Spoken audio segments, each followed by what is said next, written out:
Maryland and Delaware. Two states bordered by the Atlantic and the Great Bays of the eastern seaboard. States with great cities that tell the story of America's industrial history, while marvels of modern engineering span their bays, and famous tributes to the age of sail and steam. States with a history of terrible division, a land stained with the blood of brother fighting brother during one of the worst battles of the Civil War,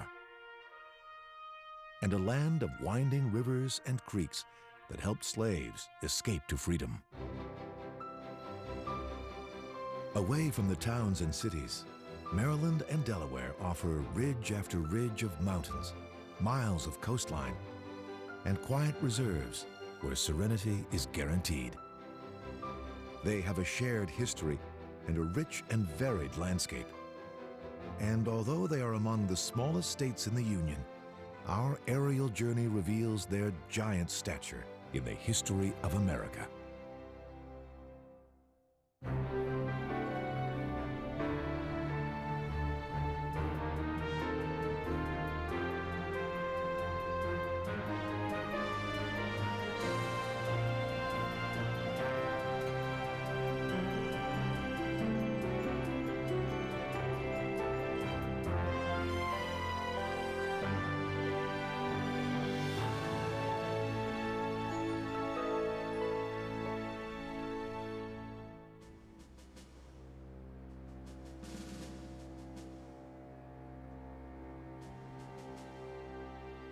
In a daily ritual nearly 200 years old, volunteers raise a giant 15-star flag on a blustery morning in Maryland.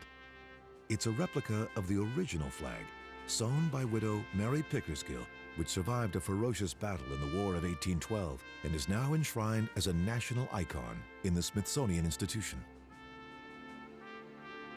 On September 13, 1814, the star-shaped Fort McHenry was all that stood between the British and Maryland's greatest city, Baltimore. Against overwhelming odds, the fort withstood 25 hours of bombardment by British warships and a rocket vessel.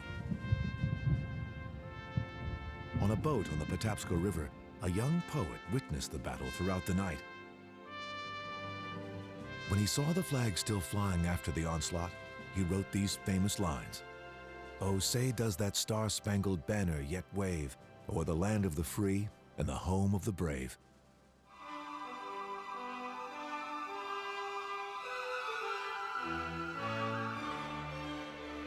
Francis Scott Key named his poem The Defense of Fort McHenry. It was later renamed The Star-Spangled Banner. In 1931, it became America's national anthem.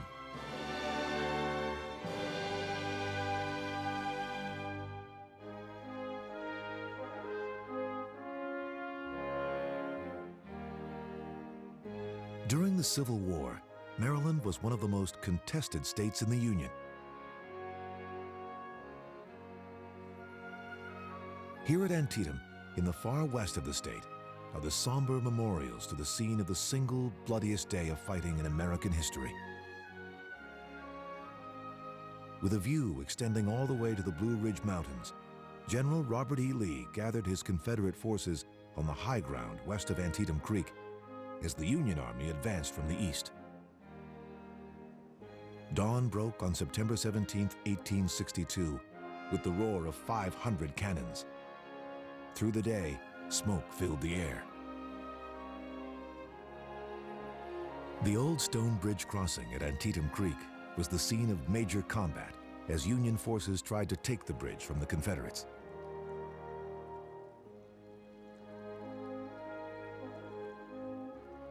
Fighting was so bitter on this day, nearly 23,000 Union and Confederate soldiers were killed or wounded.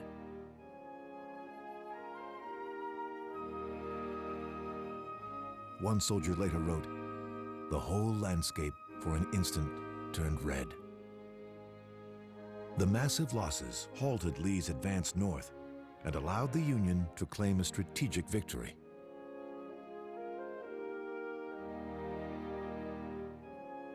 Today, Maryland remembers the sacrifices made by these young Americans and how a turning point in the nation's history happened on her soil.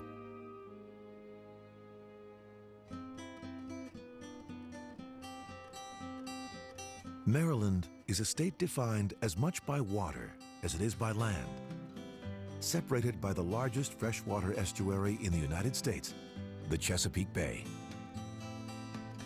With its maze of tributaries, creeks, and ponds, the bay covers more than 4,000 square miles, an area so vast it could swallow the entire state of Delaware with room to spare.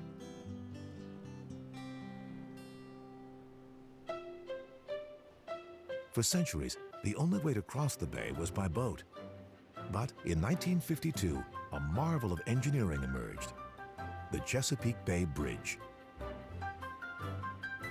Although many groups opposed the bridge as bringing unwanted development, it provided a fast link between the rural areas of eastern Maryland and the city of Baltimore. Today, 27 million vehicles a year travel under the suspension bridge towers, which soar 379 feet skyward. When the original span opened at a length of 4.3 miles, it was the longest continuous overwater steel structure and the third longest bridge in the world.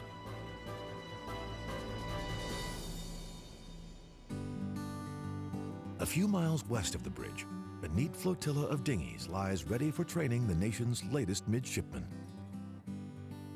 Founded in 1845, the U.S. Naval Academy dominates the city of Annapolis, and shouts of "Go Navy" rally the faithful each fall. Generations of U.S. naval officers have slept and studied within these austere buildings. Annapolis was founded at the mouth of the Severn River in 1649 by Puritans who were fleeing persecution in Virginia. First called Providence, it quickly established itself as a prosperous port for exporting Maryland tobacco to London. By the end of the 17th century, Providence was made state capital and renamed Annapolis in honor of Princess Anne, heir to the British throne. In the center of town is one of the most unique structures in America, the dome of the Maryland State House. Completed in 1797, it's made entirely of wood without a single metal nail and is the largest of its kind in the country. It's thought to be modeled after a church dome in Germany. Around the State House is one of the greatest concentrations of 18th century homes still standing anywhere in America. Heading south, a Navy jet trainer performs textbook maneuvers along the western shoreline of Chesapeake Bay. It's an F-5 Tiger, the same type that masqueraded as the Soviet planes in the movie Top Gun. It's from the Naval Air Station at the mouth of the Patuxent River. Here, young pilots gain their first taste of supersonic flight and target practice on Old Hannibal. This World War II Liberty ship is grounded on the sea floor just 20 feet below. The holes you see in its side come from being riddled with .50 caliber bullets. 70 years old, it's still ready for a few more years of machine gun fire.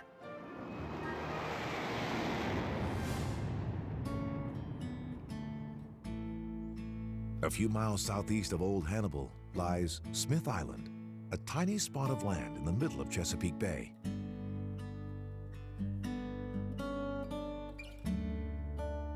Only half of its total area is made up of dry or usable land, and more is lost to the bay every year.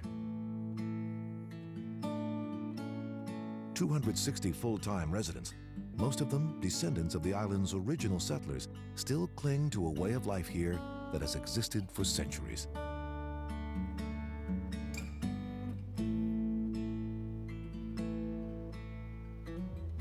Today's islanders still speak a brogue-like dialect that contains remnants of speech suggesting its Elizabethan origins.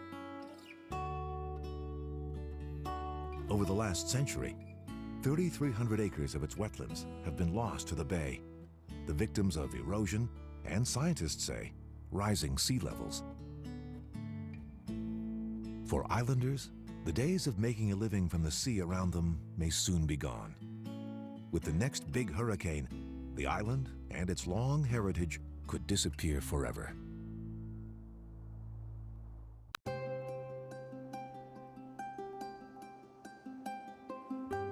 The Ash Wednesday storm of 1962 was one of the most destructive ever to hit Maryland. The storm caused millions of dollars in property damage along the state's Barrier Island coastline.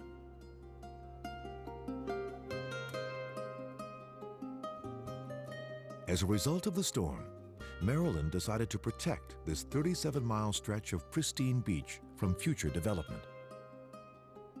It is now called Assateague Island National Refuge. There are no houses here, just campsites.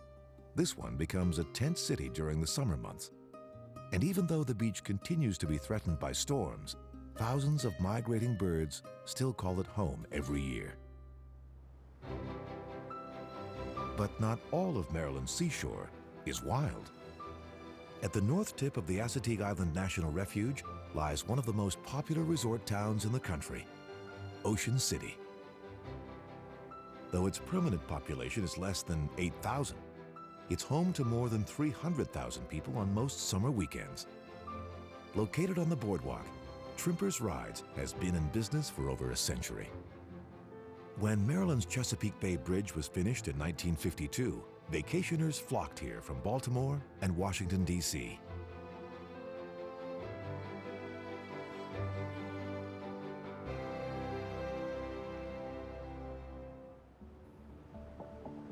Developers have since built more than 10,000 condominiums close to the water to keep up with demand.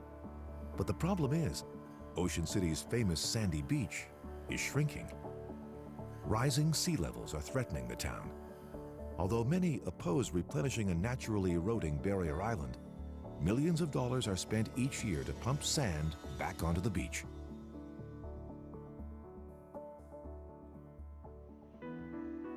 And Maryland's sandy Atlantic shoreline isn't the only coastal area under threat. In some places on the Chesapeake Bay, water levels rose 1 foot over the 20th century. Here, legendary explorer Captain John Smith undertook a 3,000-mile odyssey around the bay in 1608. Today, modern-day sailors can follow in the wake of Smith's epic voyage along the first national water trail in the country. In his journals, Smith described the land around the bay as the most pleasant place ever known. On the west side of Chesapeake Bay, Point Lookout is a haven for migrating birds. Built in 1830, the Point Lookout Light stands at the entrance of the Potomac River. The lighthouse was run for 17 years by Ann Davis, the daughter of the light's original keeper, who died just 3 months after taking the job. Point Lookout also served as a Civil War prison. More than 4,000 Confederate prisoners died here under awful conditions. The lighthouse was finally closed in 1965. Now, it's popular with ghost hunters who claim the light is haunted.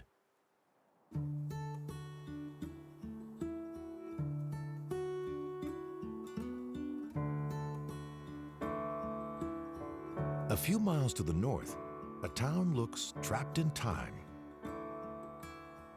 St. Mary's City was established in 1634. For more than 60 years, it served as capital of the colony of Maryland. But in 1695, the seat of government was moved to Annapolis, and St. Mary's City was abandoned. For 3 centuries, the town's remains lay concealed but preserved beneath fields of corn and wheat. Today, reconstructions of those remains provide unique insight into the values of the early colonists. When they planned their new town, they placed a new church at one end and the State House at the other, evidence of the importance of the separation of church and state for the town's founders. Despite being the capital, few families actually lived in St. Mary's City year-round. They spent most of their time living and working on their tobacco plantations. Today, St. Mary's City is one of the finest 17th century colonial archaeology sites in the nation. And it's still bordered by farmland. Agriculture is Maryland's largest commercial industry today, powered in part by fields of wheat, soybeans, and corn. But for centuries, the only crop growing in fields like these was tobacco. And just as in Virginia, slave labor powered Maryland's plantations.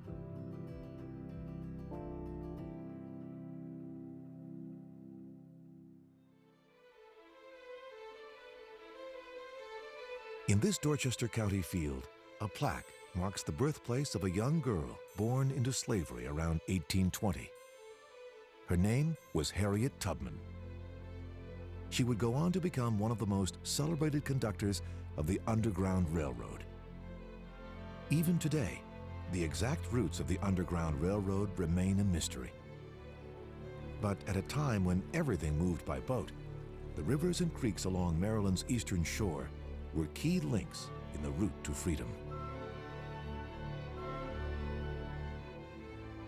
Well-traveled roads were far too dangerous for fugitive slaves, but the rivers and swamps provided safe transport and the chance to cover one's tracks. Tubman came to know the watery terrain as a girl because she was often hired out to neighboring farms. Her knowledge of the backwater trails would later help her guide hundreds of slaves to freedom. One route she may have used was the Choptank River, a water highway that flowed from Caroline and Dorchester counties some 70 miles north, ending within a day's travel to the free state of Delaware. Tubman made her own escape to freedom in 1849. While most never looked back after their escape, Harriet Tubman made the perilous journey back to the South 19 times to lead more than 300 slaves to freedom. By 1856, there was a $40,000 bounty on her head. Tubman became known as Moses, the name given to her by the slave she helped deliver to the Promised Land. Frederick Douglass wrote, "Excepting John Brown, I know of no one who has willingly encountered more perils and hardships to serve our enslaved people than Harriet Tubman."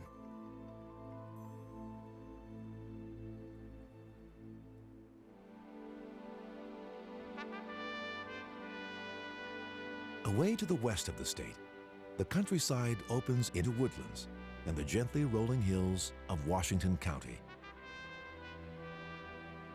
The best views of the area can be had atop a stone tower known as the Washington Monument. This rugged stone edifice, the first monument erected in honor of George Washington, was dedicated in 1827, almost 60 years before the Washington Monument in Washington, D.C.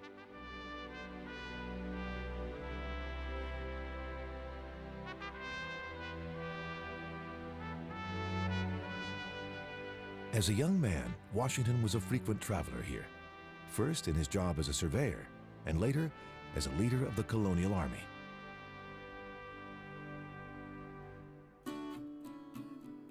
Moving west, the rolling hills give way to ridge after ridge of the Allegheny Mountains, a landscape of stunning forest still in full leaf. Here, Maryland is sandwiched by West Virginia to the south and Pennsylvania to the north.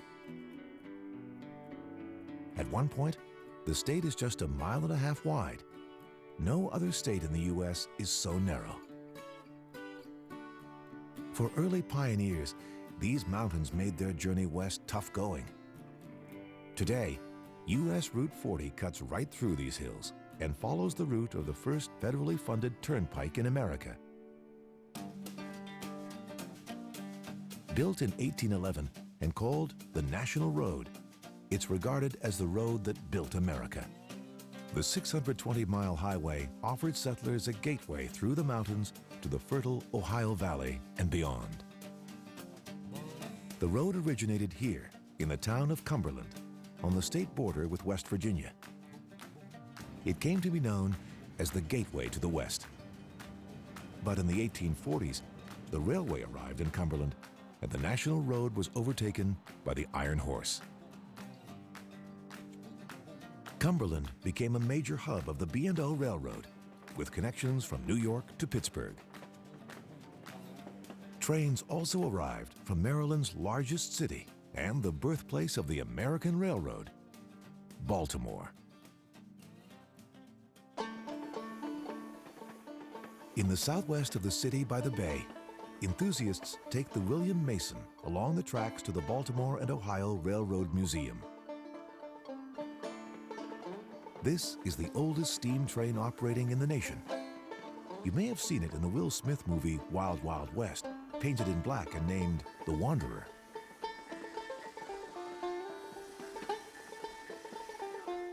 The museum collection sits comfortably within this impressive roundhouse, once the largest circular industrial building in the world.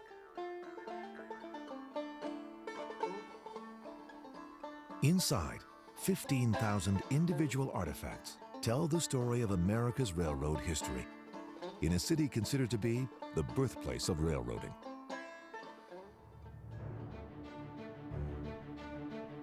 Baltimore's history is the tale of a tough port city built by generations of immigrants. Its architecture, a mix of elegance and grit. From the air, Baltimore appears as a grid of tens of thousands of brick row houses. But on the ground, invisible boundaries still define the ethnic neighborhoods established by immigrants who came to work in the shipyards and steelworks.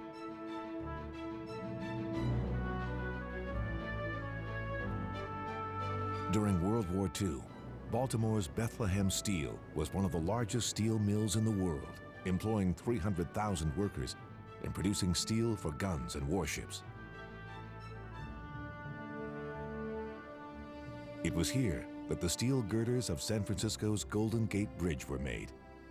But by 2001, demand for U.S. steel was so low that Bethlehem Steel filed for bankruptcy, and its assets were sold off. The Sparrows Point plant now works at far below capacity, but for the moment, steel continues to be made in Baltimore.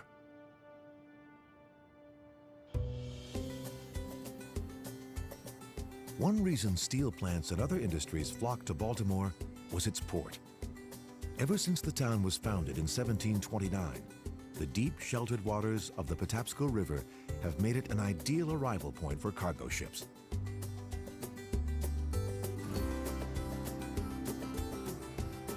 Modern container vessels unload their cargo just as they have for centuries. Although the scale today might amaze the city's forebears. Just off the docks, row after neat row of cars and trucks await transport throughout America. Each year, a staggering 500,000 automobiles from around the world arrive here to begin life on American roads. But it's not just cars and goods that have crossed these piers in numbers. After New York, Baltimore was once the second largest point of immigration in the nation. The striking gold domes of St. Michael the Archangel, the church for Ukrainian Catholics, is evidence of just one community that settled here.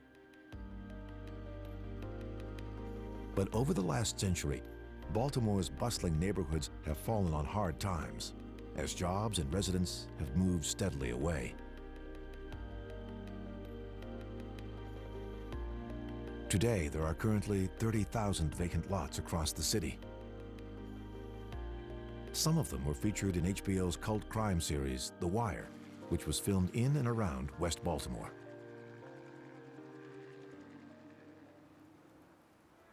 A small 2.5-story house stands out among empty lots and a low-income housing complex. 203 Amity Street was once the home of Edgar Allan Poe. He described his Baltimore brick home as this little house in the lowly street with the lovely name. The Poe House is now a museum. In 1849, aged just 40, Poe was found delirious on the streets of Baltimore and never recovered from an illness that remains a mystery to this day. Stories abound of an unknown stranger who visited Poe's grave for 60 years to leave 3 roses and a partially drunk bottle of French cognac in his memory.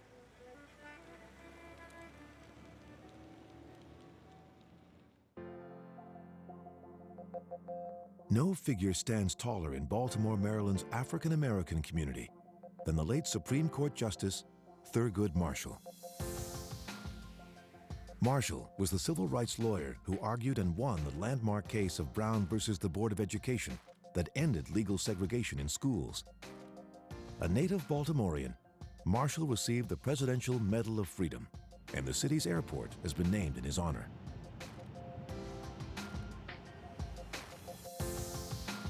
Standing high in downtown Baltimore is the copper-roofed Bank of America building, which rises over 500 feet and was the tallest building in the state when it was built in 1924.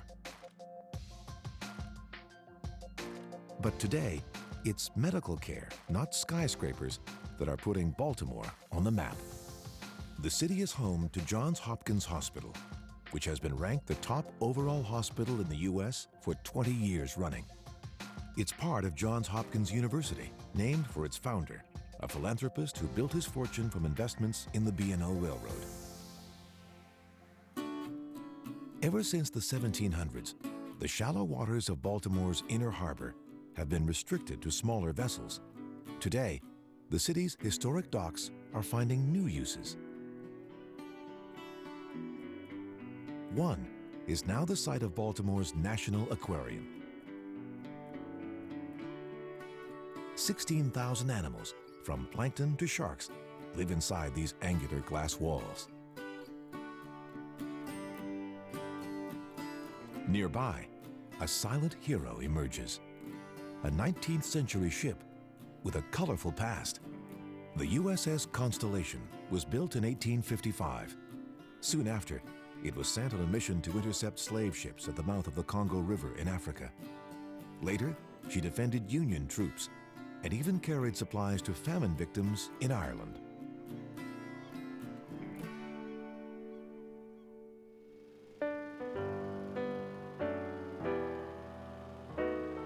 Just a 10-minute walk from the inner harbor, a well-tended lawn marks the home of baseball's most legendary hero, George Herman Babe Ruth, who was born just a few blocks away.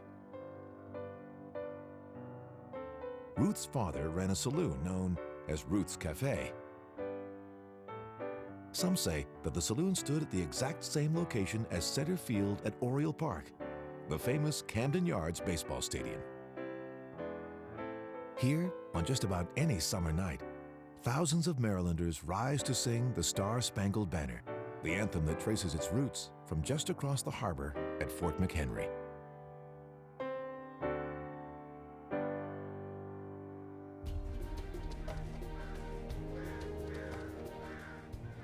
From Baltimore, we travel east to explore Delaware.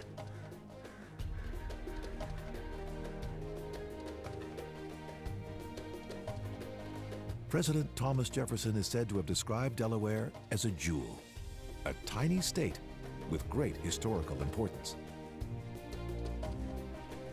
The second smallest in the nation, it is also known as the first state because it was the first to ratify the Constitution and so became the first official state in the Union.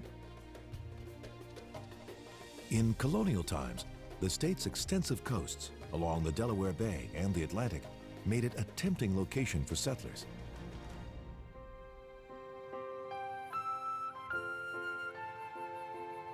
A sailing ship moored on the Christina River in Wilmington pays tribute to some of the state's earliest colonists. The original Kalmar nickel brought some of Delaware's earliest white settlers in 1638. Neighboring states were first colonized by the English and Dutch, but the Kalmar nickel and its passengers came from Sweden.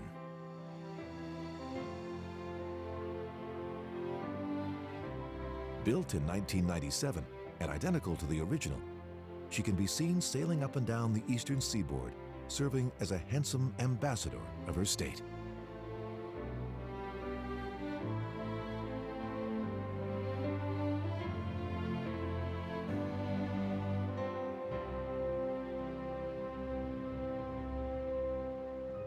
But while some of Delaware's earliest settlers were Swedish, her most famous were originally French.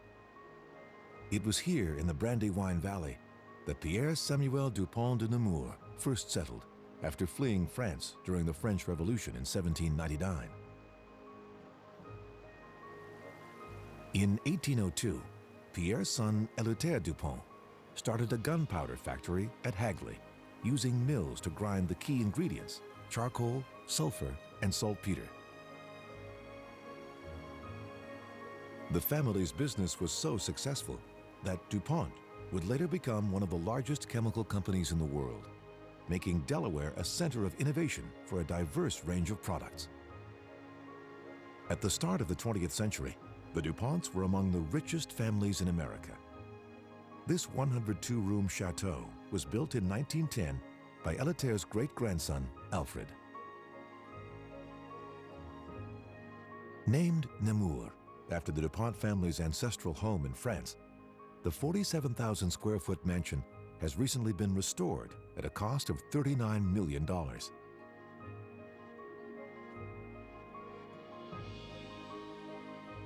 Today, the mansion's 300-acre estate is also the site of the Alfred I. DuPont Hospital for Children.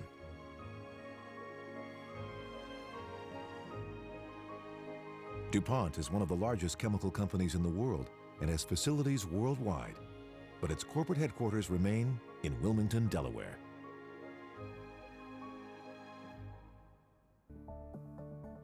The state's other traditional industries haven't fared as well. After World War II, many of Delaware's once thriving shipbuilding and steel companies were replaced by empty factories.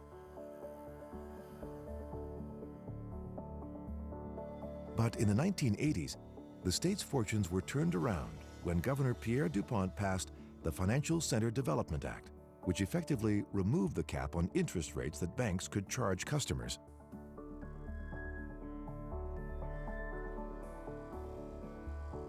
Since then, Wilmington has become a financial center for the credit card industry. If your credit card is issued by Bank of America or Chase, chances are you send your payments to Wilmington. The arrival of the big banks helped revitalize the city's waning industrial economy, but economic downturns have brought fresh concerns for its citizens.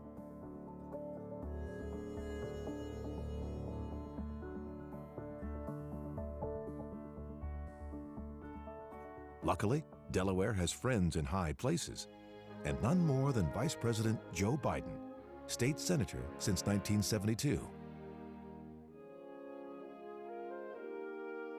A resident of Wilmington, Biden resisted living in D.C. for 36 years, choosing instead to commute daily from the city's historic train station.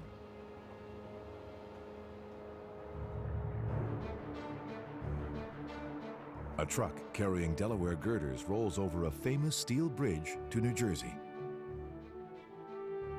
One of the longest twin-span suspension bridges in the world, the Delaware Memorial Bridge is dedicated to soldiers who gave their lives overseas. The first span opened in 1952, followed by the second in 1968.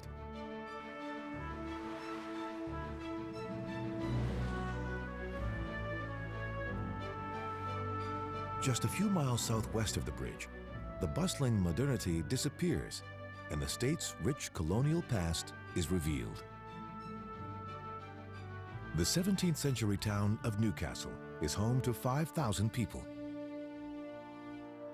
Its historic district spans 3.5 square miles, land first settled by Peter Stuyvesant in 1651, and then fought over by the Dutch, Swedes, and the British, who eventually won.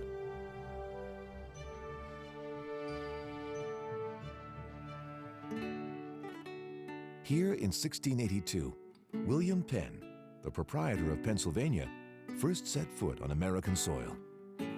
Today, a statue stands in his honor on the old village green.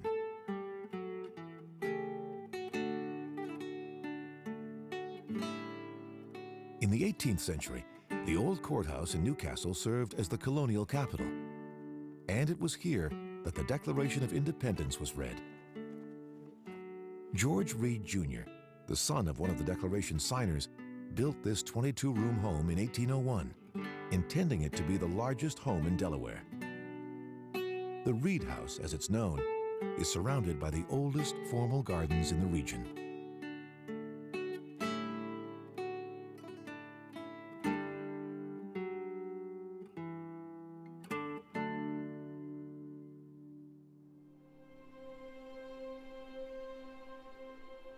Moving south, a marshy island momentarily splits the Delaware River in two.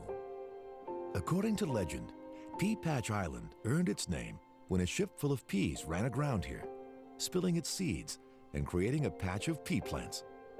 But its pleasant name belies its main use, as the location for a fort and island prison. Fort Delaware began as a fortress built at the end of the War of 1812. Rebuilt in 1859, it gained notoriety as a prisoner of war camp for Confederate soldiers during the Civil War.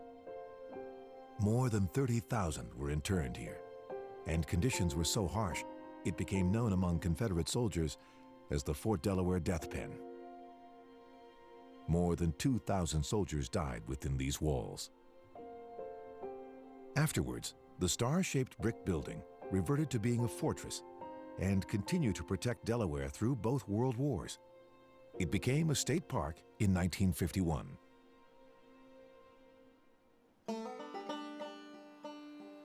Further down the Delaware River, the coast becomes a maze of rivers, ponds, and marshes.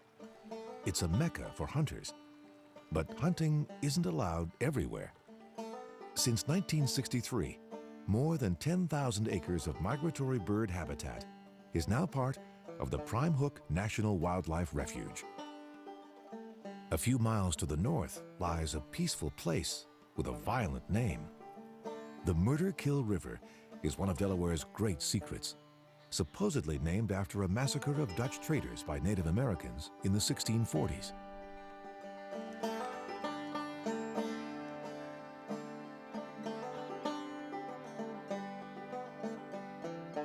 The headwaters of the Murder Kill are here at Killen's Pond. This 66-acre mill pond is home to a wide range of freshwater fish, including carp, perch, and catfish. And where there are fish, there are sharp-eyed predators scoping the water for an in-flight meal.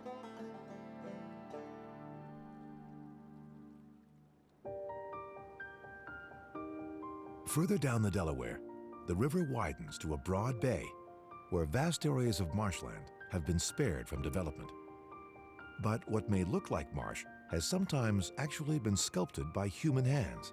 These neat rows of ditches date from the 1930s. They were dug to drain the marshes and control the swarms of mosquitoes that menaced beachgoers in nearby resort towns. Lewis is one of the last towns on the bay before it meets the Atlantic Ocean. It was also one of the earliest settlements in America. The Rives Holt House, a former inn, reportedly built about 1665 and expanded in the 18th century, has been called the oldest house in Delaware. The town's location made it a target for 17th century pirates and the British during the War of 1812. Every citizen was required to own a musket and ammunition to help fend off invaders.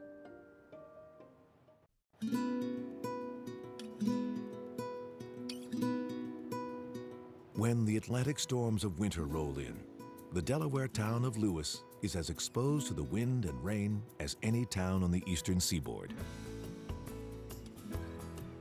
But thanks to two dramatic breakwaters just off the shoreline, houses and sheltering ships are protected from the worst of the waves.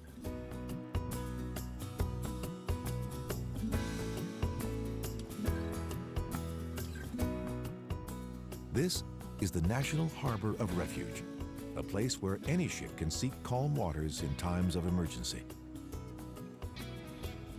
Made originally with nearly 1 million tons of stone that had been shipped down the Delaware, the harbor was the first of its kind in the Western Hemisphere. But when shipping got too big to drop anchor inside the old breakwater, a new one was built in 1901. As if to demonstrate the need for such a shelter, the original Harbor of Refuge Light lasted just 17 years of battering The new one was completed in 1926 and made like an old ship of cast iron.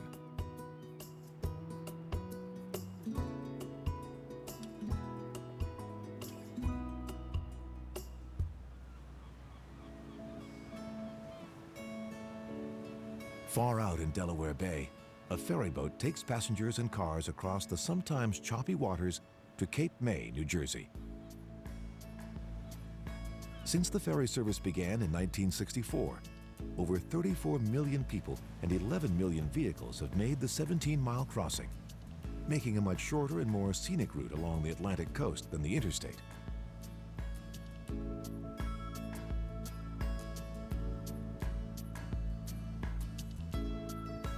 These waters can be calm or incredibly choppy.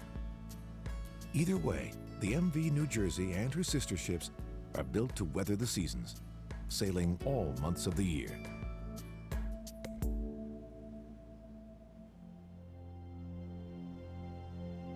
Rounding Cape Henlopen, a string of curious-looking towers line the shore. They are a reminder that Delaware's coastline was once America's first line of defense. Fort Miles was built in the Second World War to help soldiers identify the exact positions of suspicious ships or submarines. They then sent precise firing coordinates to batteries, including this 12-inch gun, which has since been protected by glass walls. Fort Miles was ready for enemy attack, but the attack never came.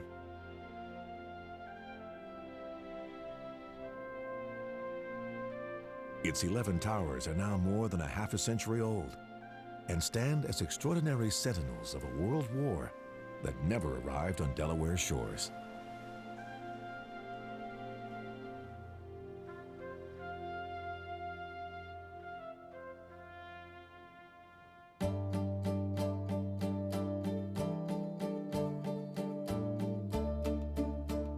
When the weather's fair, the Atlantic shoreline of Delaware offers miles of seaside pleasures.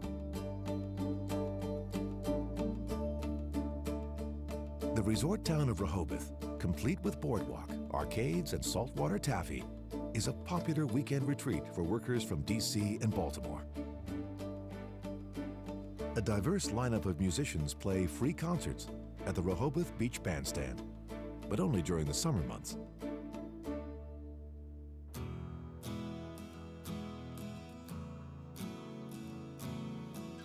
To the south, developments line the coast, but then the shoreline opens up to a 20-mile stretch of Delaware's sandy beaches, over half of which are within state parks.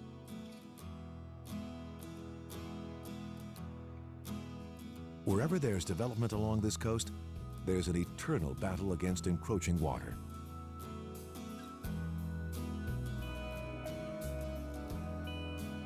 Take Fenwick Island, which has an extremely high flood risk.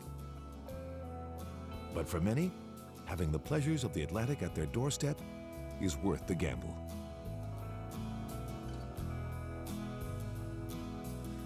And when migratory geese can appear to outnumber humans, it's clear that nature reigns in this corner of the state.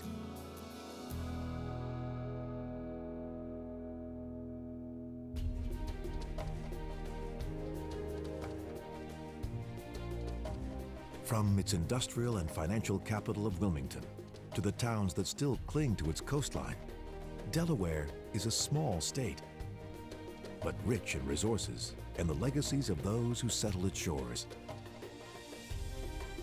In Maryland and Delaware, the states of a new nation began.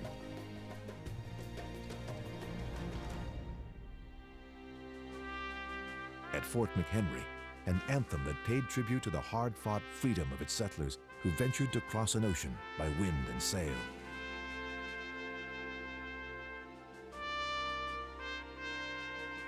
Maryland and Delaware, two states that battled to forge a country's freedom and fought a civil war to keep it united. They are lands of adventurers, entrepreneurs, revolutionaries, and an anti-slavery heroine whose stories are painted across an ever-changing landscape of earth and water.